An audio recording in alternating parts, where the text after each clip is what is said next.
يا ترى ايه هي اشهر كتب مجال التمريض اللي هتفيدني في سنه الامتياز؟ وايه الحاجات اللي لازم اخد بالي منها كويس جدا وهتفرق معايا تخليني اجمع نولوجي كويسه سنه الامتياز؟ ويا ترى هقدر ان انا اقفل الحالات واستلمها واسلمها زي التمريض الاساسي وافهم الشغل الورقي؟ السلام عليكم شباب الامتياز، اخباركم؟ يا رب تكونوا بخير. فيديو جديد من سلسله فيديوهات الامتياز مع زياد، والفيديو الثالث.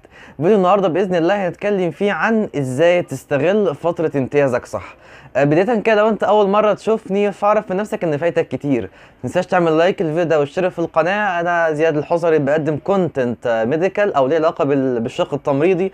فالسلسله دي انا مخصصها للامتياز، هتعرف كل حاجه عن الامتياز من الالف للياء. فقبل اي حاجه ما تنساش تشوف الفيديوهين اللي فاتوا، فيديوهين كانوا مهمين جدا جدا جدا. عرفنا فيه مع بعض ازاي نختار المستشفى اللي ننزل فيها امتيازنا، وقارنت لك ما بينهم من حيث 4 حاجات. الفيديو اللي فات او الفيديو رقم 2 اتكلمنا فيه عن ايه هي اكتر الاقسام المفيده جدا واللي هتفرق معاك في التعليم ان شاء الله في سنه الامتياز. فشوف الفيديوهات دي كلها وابعتها لكل اصحابك، ويلا بينا نخش نشوف الفيديو بتاعنا النهارده. الفيديو النهارده باذن الله هتكلم معاك فيه عن ازاي تستغل سنه امتيازك بشكل مظبوط. عايز اقول لك كده، وزي ما عرفنا في الفيديو رقم 1 من سلسله الامتياز، ان شاء الله كلنا بلا استثناء وكلكم هتنزلوا امتياز طبيعي جدا، مفيش مشكله. طالما انت نجحت انت باذن الله تنزل امتيازك، انت جايب مقبول جيد جدا امتياز، ان شاء الله كده كده تنزل امتيازك وهتخلصه على خير وهتتعلم كل حاجه. بس انا ان شاء الله عايزك بعد 12 شهر من بدايه امتيازك تقول انا استفدت او انا فعلا فرق معايا. لو علينا فكلنا وانتوا اي حد امتياز هيتعلم سحب كانيولات EBG، هيتعلم كل حاجه. بس انا عايزك تتعلم الحاجات المختلفه، الحاجات اللي هتفرق معاك. ايه هو اللي هيفرقك عن زميلك؟ كلنا هننزل عمليات، كلنا هنخش ICU، كلنا هنروح استقبال، كلنا هنتعلم. بس ايه اللي يفرقك عن زميلك؟ ده ان شاء الله عنوان فيديو النهارده. وزي ما قلت الفيديو اللي فات، لازم تستغل كل ثانيه في الامتياز، كل دقيقه وكل شيفت وكل يوم وكل شهر وكل اريا. الامتياز مهم جدا جدا جدا، والسنه حقيقي يعني انت هتحبها. انا في البدايه كنت خايف من سنه الامتياز ومتخوف مش فاهم اي حاجه، بس الحمد لله في نهايتها انا مرجان احمد مرجان، انا بملك الارض ما عليها. هبدا الفيديو بتاعنا بمثال كده بسيط. طبعا انت هتعدي على كذا اريا، وعرفنا انك هتنزل اريات كتير جدا. وليكن مثلا انت شخص حابب العمليات، ايه اللي هيفرقك عن زميلك؟ انت العمليات حفظت الالات، شغلك تمام، بتفتح سباينال، فهمت كل حاجه ليها علاقه بشغل العمليات او الاوبريشن روم. طيب ايه اللي يفرقك عن زميلك؟ انت مثلا حابب تاخد غرزه، حابب تتعلم الخياطه، بتستاذن الدكتور انا عايز اعمل كذا كذا، بص عليا وانا شغال. التمريض الاساسي بيكون او بيعرف يخيط. الفكره اللي عايز اوصلها لك، حاول ما تعديش اريا انت فيها من غير ما تتعلم حاجه مختلفه شويه، حتى لو ما كانتش من اختصاصك. عادي جدا، كلنا بنخاف في مستشفيات، مفيش فيها اي مشكله. فمثلا انت عايز تاخد الغرزه دي، مثلا حاجه صعبه بتسال فيها لحد ما بتتعلم وتكون انت بيرفكت فيها. ده على سبيل المثال لو حد حابب جدا شغل العمليات. طيب بالفرض انت حد حابب العمليات، هل انا هكون مهمل الICU مثلا او الطوارئ او الاستقبال او الداخلي او الاطفال؟ بالعكس مش كده. فانا يعني لو انت مهتم بمجال على حساب مجال تاني، اي نعم كلنا عارفين ان واحد مننا ممكن يكون حابب مثلا الاطفال والحضانه والنيونيت والكلام ده كله على حساب مثلا النساء. الناس ما بتحبش النساء، عادي جدا وطبيعي وبيحصل. بس مش معنى انك مش بتحب النساء او مثلا مش بتحب الاطفال او اي فيلد او اي اريا من انت هتنزلها يبقى انت تكون مهمل فيها. بالعكس، على الاقل هيكون عندك اساسيات كل قسم. يعني مثلا لو انت في العمليات واشتغلت ICU مفيش مشكله تكون انت سادد وعارف وفاهم الشغل، حتى لو انت كنت مش حاببها. برضو في حاجه مهمه عايز اتكلم معاكم فيها. احنا في كليه تمريض او في الامتياز بتاعنا او يعني كتمريض بشكل عام، ملناش تخصص ثابت. يعني مثلا في التكليف بتاعنا ان شاء الله، وليكن التكليف هيجيلك في مستشفى الجامعه بتاعتك، انت ممكن تشتغل في الICU على طول. طيب افرض حصل عجز مثلا في القسم بتاع الاطفال او الحضانه، هياخدوك هتروح حاجه اسمها التكليف، بتتكلف. يعني مثلا لو الشفت معجز، شفت في 1 أو 2، ياخدوا ناس من اقسام تانية فيها عدد زياده، فبياخدوك كده تروح تشتغل، او يعني بتعدي شيفت واحد بس مش على طول. غير كده كمان لو انت متثبت وحبيت ان هم ينقلوك، او لو في اي ظرف او حاجه وطالبين تمريض ممكن ينقلوك من اي مكان تروح اي مكان. فلازم انت تكون مستعد وجاهز وفاهم طبيعه الشغل في اي مكان. فلازم يكون عندك اساسيات كل مجال، لان كده كده ده هيفيدك سواء في حياتك بعد كده في بيتك مع اهلك، او لو انت اشتغلت في اي مكان او سافرت بره. هتكلم دلوقتي في جزئيه مهمه جدا جدا جدا، ويا ريت انا نصحت نفسي بيها قبل ما ابدا امتياز، وبنصح بيها اي حد داخل امتياز ولسه هيفكر يخش كليه التمريض، الا وهي اللغه ثم اللغه ثم اللغه. احنا عرفنا ان شيفتاتك مينيمم 12 شيفت في الشهر، فعندك 18 يوم اجازه. اللي عايز يشتغل برايفت تمام، اللي عايز يعمل حاجه في حياته تمام، مفيش مشكله. اللي عايز اوصف لك من الكلمتين دول ان انت عندك وقت تعمل فيه حاجات كتير جدا. عندك وقت انك تدرس فيه لغه او تذاكر لغه. عايز انجلش تمام براحتك، عايز الماني يا ريت جدا جدا. يعني اللي انا عايز اوصف لك تدرس الماني، لان الالماني مهم جدا جدا في السفر ومطلوب جدا بره. فيعني انت عايز تاخد كورس ماشي، تتعلم اونلاين ماشي، بس على الاقل خلي عندك اساسيات اللغه، وليكن مش هتكون اكيد 100% فيها، بس يعني تكون قطعت شوط.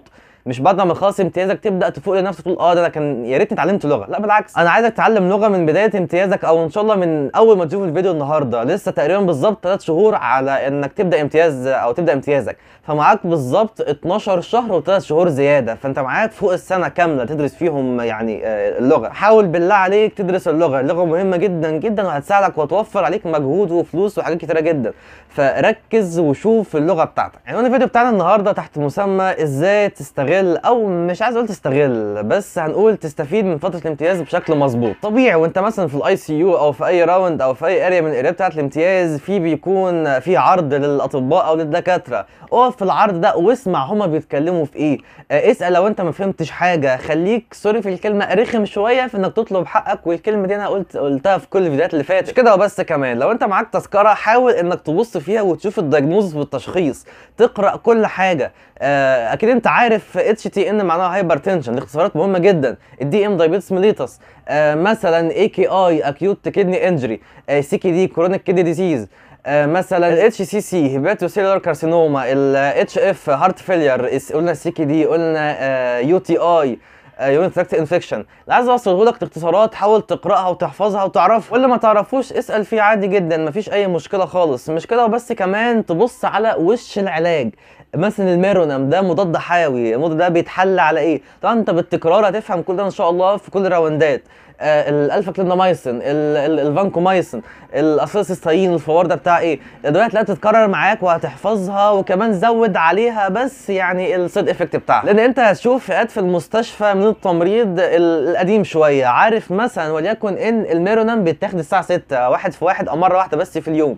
هو عارف الميرونام ده بيتاخد او بيتحل عالميه، والبيشنت بياخده مره واحده في اليوم. دي كل معلوماته عن العلاج. انا مش عايزك تكون كده، عايزك تشوف الميرونام ده بتاع ايه. طيب تشوف مثلا ده بيعالج ايه، 1 2 3. تشوف كمان ايه هو السايد افكت بتاعه، بيعمل ايه، 1 2 3. كمان عايزك تكون عارف لو لا قدر الله حصل حساسيه او رياكشن من الميرونام او من اي علاج عموما، ازاي تتصرف او تعمل ايه بالظبط. انك تدي ميديكيشن او تدي علاج مفيش اسهل منه، وهتلاقي ناس كتير في المستشفى اصلا بتدي علاج وخلاص، هي دماغها مستسلمه. الساعه مثلا 12 بدي علاج كذا، الساعه 6 علاج كذا، بس مش فاهمين. لو جيت سالتهم العلاج ده بتاع ايه ما يعرفش. طب ده بيتحل على مش عارف لا يجي حلال على جلوكوز ومثلا على ملح، مش هيعرف. عايز الحاجات دي ما تفوتكش وما تعديش عليك خالص، ده اللي هيفرقك عن زميلك وعن اي حد. وعلى فكره انت كده بتجين او بتجمع معلومات عشان لو سافرت او لو اشتغلت في اي مستشفى برايفت او حاجه. التفاصيل الصغيره دي كده اللي انت مش بتكون يعني مركز فيها قوي هي اللي بتفرق معاك، وممكن تسال فيها في انترفيو في اي مكان في حياتك. على سبيل المثال وذكر الادويه، في فلوج بسيط كده دقيقه ونص، يلا بينا نروح نشوفه. كنت منزل على الانستجرام، ما تنساش تعملوا فولو على الانستجرام، ويلا نجري نشوف الفيديو بتاعنا. يوميات طالب امتياز وفلوج شيفت يوم الجمعة. أنا زياد وهنعرف مع بعض أشهر أدوية العناية المركزة. نزلت من البيت والناس في الشارع كانوا لسه بيعلقوا زينة رمضان. وصلت المستشفى والجو في المستشفى أصلا يوم الجمعة بيكون هادي جدا. طلعت العناية وأول حاجة اتعاملت معاها هي الأدرينالين، وده بيستخدم لإنعاش القلب في حالات الكاردياك أرست. اتعاملت برضو مع النور أدرينالين، وده بيرفع ضغط الدم، وكمان بيتعلق على سيرنج بامب. الدكسا والافيل والسوليو بيستخدموا في حالات الالرجي الحساسية، سواء من اي علاج او من نقل الدم. الدايسينون والكابرون والكوناكيون بنستخدمهم عشان نقدر نوقف بيهم النزيف. الكليكزان، ايوه اسمه كليكزان مش كليكسان خالص، ايا كان اسمه بيكون في منه من 20 لحد 80، وده مضاد التجلط. الصوديوم بايكارب، وده بيستخدم لانه بيعادل حموضة الجسم. اللازكس بيستخدم في حالات الإديمة او لو في مريض مش بيجيب يورين كويس، وده من مدرات البول. ميدازولام بنستخدمه في حالات الفتس او التشنجات، وده بديل للدورميكم. الكوردارون بيستخدم في حالات التاكيكارديا او ارتفاع ضربات القلب. الدبريفان ده منوم ومفعوله بيكون قصير، لان بنستخدمه مثلا لو هنركب اندوتراكيل تيوب او اي اجراء صغير. بعد ما عرفت الادويه دي كلها نزلت اصلي الجمعه. بعد الصلاة لقيت بتوع البطنة بيزينوا الاسم بتاعهم، قلت لازم اشارك معاهم. لو عجبكم الفلوج ده اعملوا فولو عشان تشوفوا كمان الجزء. لازم تتعلم الاندورسمنت او التسليم والتسلم، ازاي تسلم الشفت والشغل الورقي بتاعك.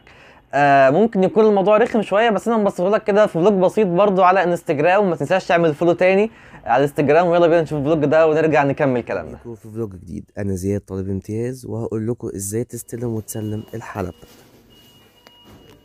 ولازم تكونوا عارفين ان التسليم والتسلم من اهم الحاجات في المجال كله، لانه بيحميك وبيحمي زميلك وبيحمي كمان المريض اللي معاك. اول حاجه معانا احنا بنستلم وبنسلم عن طريق اداه اسمها ايس بار تول. ايس بار تول من اهم الادوات اللي بتستلم وبتسلم بيها زميلك.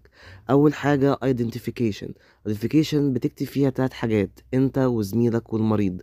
هتبدأ تكتب اسمك واسم زميلك اللي انت سلمته او استلمت منه. تاني حاجة هتكتب اسم المريض لو كان رباعي او خماسي، بس اهم حاجة ما يقلش عن ثلاثي، طبعا زائد السن ورقم السرير ورقم التذكرة اللي هو الرقم الطبي نظرا لتشابه الاسماء. situation او الموقف، وده بيكون عبارة عن حالة المريض عموما، ليفل اوف كونشس او حالة الوعي، التشخيص اللي داخل بيه المستشفى، الكانيولات اللي هو مركبها والاساطر، ويا ترى هو ماشي على محاليل ولا لا، وايه هو الدايت بتاعه، ويا ترى بياكل حاجة ولا هو MBO. باك جراوند او انت بتاخد خلفية عن المريض، يعني دخل المستشفى بسبب ايه، وده بيختلف جدا عن التشخيص، زائد كمان الهيستوري بتاعه. كمان assessment، انت بتقيم الحالة from head to toes، درجة الوعي والتنفس بتاعه، قرح الفراش وانواعها، والاهم طبعا high risk for fall. اخر حاجة هي recommendation، اول حالة هتعمل ايه، هتعمل تحاليل ولا اشعاعات، او هتنزل عمليات، او هتنزل تغسل. بمعنى اصح انت بتبلغ بالظبط باللي هيحصل في الشفت. لو عجبك الفلوج اعمل فولو، لان الفيديو الجاي هشرح تمثيل. عايزك كمان تتعلم قراءة الاي بي جي وكمان الاي سي جي. اسأل اي حد قدامك، تمريض يعرف اسأله، دكتور يعرف اسأله، مفيش مشكلة. زي ما انت بتسأل كده ومش عارف، هيجي عليك وقت وناس كتير هتيجي تسألك انت وهتكون في نفس الموقف. انا في بداية امتيازي بصراحة انا كنت بزهق اللي قدامي من كتر الاسئلة، وسبحان الله يعني بعد مرور تقريبا 4-5 شهور من الامتياز نزل طلبة كلية تمريض فرقة تانية أو تالتة عندنا في الأزهر، وكنا حابين يعرفوا ويتعلموا ويفهموا، وجم سألوني في نفس الأسئلة اللي أنا سألت فيها. نصيحة مهمة جدا، أنا عايزك ما تعديش السنة دي أو سنة الامتياز تعدي عليك غير وأنت خرجت منها بأكبر قدر من الاستفادة، سواء استفادة علمية أو عملية أو مادية. أيوه مادية. السنة دي من أكتر السنين اللي ممكن تجمع أو تعمل فيها فلوس كويسة، سواء أنت ولد أو بنت. إحنا كليتنا 5 سنين أو أيا كان أنت في امتيازك، زمايلك أو دفعتك اللي في كليات تانية 4 سنين هم خلاص اتخرجوا أصلا، ومنهم اللي راح جيش ومنهم اللي شاف حياته. فأنت معاك سنة، زميلك في الجيش، وأنت السنة دي تقدر تعمل فيها فلوس مفيش مشكلة بدون مسؤوليات عليك. تعمل فلوس بقى سواء شغلك البرايفت، أنت خلاص بقيت مؤهل تماما إنك تشتغل في أي مستشفى برايفت، مش كده بس، شغلك في أي صيدلية أو في أي مكان أنت شغال فيه عموما، بس حاول تكسب من السنة دي. هتكلم دلوقتي عن اشهر الكتب في مجال التمريض اللي هتفرق معاك في مجال الامتياز، او ايه الكتب اللي انت ممكن تقراها وهتفيدك. Simplified Guide in OR، الكتاب ده فيه كل ما يتعلق بمجال العمليات. كمان The Intensivist، الكتاب ده مهم جدا. وفي نونيتال نيرسينج بوك، وفي كمان فارما نيرسينج. في كتب كتير جدا، شوف انت مهتم بانهي فيلد وابحث عنه وشوف الكتاب واشتريه ومبروك عليك. اخر جزئيه هتكلم عنها في فيديو النهارده الا وهي الاتيتيود. طيب احنا طلاب كليه تمريض، طبعا عارفين مجال التمريض واحنا هرسنا الكلام ده من زمان. الناس اخده عنه فكره مش حلوه للاسف، وانت موجود في المستشفى انت بتعكس بيئتك وبتعكس كمان الاسكس بتاعت مجالك. عشان خاطري حافظ على نفسك وحافظ على المجال وحافظ عليا واي حد في تمريض، وكمان الكلام للبنات، حافظي على نفسك. ليه يا عم زين انت بتقول الكلام ده؟ انا هقول لك ليه. انت اما تروح المستشفى وتشتغل طب ليه يا زياد انت كده خوفتني؟ ليه بتقول الكلام ده؟ الموضوع بسيط مفيش فيه حاجه، بس انت ان شاء الله بتنزل المستشفى هتشوف بعينيك تعامل بعض من فئات التمريض مع الدكاتره. التعامل مش احسن حاجه، التعامل تلاقيهم اخدين على بعض شويه، لا انت واحد ليه حدود. هناك هتشوف كل حاجه، اللي ماشي تهزر مع الدكتور ده والدكتور ده بيهزر مع التمريض دي، اللي بيعك مع الدنيا هتشوفه كتير. فعشان خاطري حافظ على نفسك وحافظي على نفسك عشان نحافظ على مجالنا ونحاول ان احنا نحسن الصوره للاسف مش حلوه عن المجال دي. كمان من ادوارنا في المستشفيات احنا هيلث اديوكيتور، يبقى احنا مثقفين صحيين. طيب اما تدي معلومه لاي حد في المستشفى، لريلاتيف لبيشنت لاي حاجه، حاول تعرفهم في الاخر انك اخصائي تمريض او انت خريج كليه تمريض. طبعا هناك انت بتشوف الريلاتيف او البيشنت عموما اي حد لابس بالط ولابس سكراب فانت دكتور، هو ما يعرفش ليه اخصائي تمريض او في مثلا معهد تمريض وفي كليه تمريض في طب بشري في صيدله، هو ما يعرفش حاجه. انت واحد لابس بالط ولابس سكراب خلاص انت كده اسمك دكتور وخلاص. دكتور تعالى يا دكتور روح، لا انت تقول له انا فلان الفلاني اخصائي تمريض او مستر فلان اخصائي تمريض. انت كده بتعكس صوره كويسه جدا عن مجالك سواء للمجتمع او كمان صوره كويسه للتمريض الدقه القديمه اللي احنا مش حابين بعض سلوكياته. فاهتم بنفسك واعتز بنفسك جدا، انت خريج كليه تمريض وانت كده زي الفل. بس كده فيديو النهارده خلص، فيديو كان بسيط وخفيف، اتكلمنا فيه عن اهم الحاجات اللي هتفرق معاك ان شاء الله في سنه الامتياز، وتعمل ايه وما تعملش ايه. عندك استفسار بخصوص اي حاجه انا برد على كل المسجات اللي بتجيلي على الانستجرام، اعمل فولو انستجرام ولايك الفيديو ده واشترك في القناه عشان تتابع بقيه فيديوهات سلسله الامتياز. لسه في يعني شغل كتير قدامنا وفيديوهات اكتر، فابعت الفيديو ده لكل اصحابك، ما تنساش لايك الفيديو واشترك في القناه وفعل زر الجرس، ومش هطول عليكم وشكرا.